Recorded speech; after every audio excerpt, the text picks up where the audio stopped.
Hi everyone, so this is part 3. Part 3 of the Eskrima-Kali-Arnis Bagging, right? Bagging.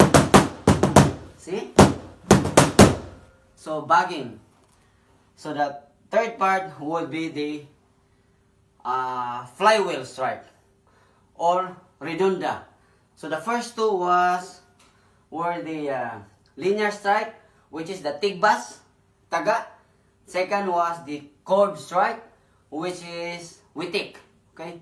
Witik, kurbada. Then now the flywheel or redunda. So, okay, fighting stance. Redunda. Yes, so fighting stance. So this is my fighting stance or forward stance. You may call it fighting stance or forward stance. Sticks is here. So first do a forehand flywheel. So from here, so just strike the target. The target area is the head. Okay. So 1, 2, then do a plancha, horizontal strike to the body. Then see that? Then backhand flywheel, backhand redunda, then plancha, strike to the body. Right? Again, flywheel, forehand, 2 strikes to the head, then plancha to the body. Then backhand flywheel, redunda, backhand. See that? 1, 2, then plancha. Redunda, then plancha. Again, flywheel, forehand, plancha, backhand. See that? So fighting stance. See? So notice my posture, alright? Fighting stance. The garrote hand is on front of you.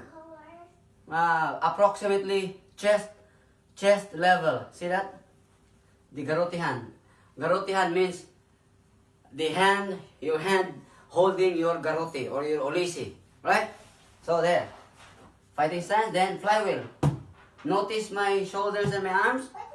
So like my daughter said, like a butterfly. So 1, 2, head, then plancha. Horizontal strike to the body. Then plancha. Again. 1, 2 to the head, then to the body, plancha. To the head, backhand, then to the body, plancha. Then back to fighting stance, so on guard position. See that? That's how you do the flywheel. One part of the series or complex variety of strikes to do a bagging, right? See? So, strike hard, strike fast. See you in the part 4. Right? See you.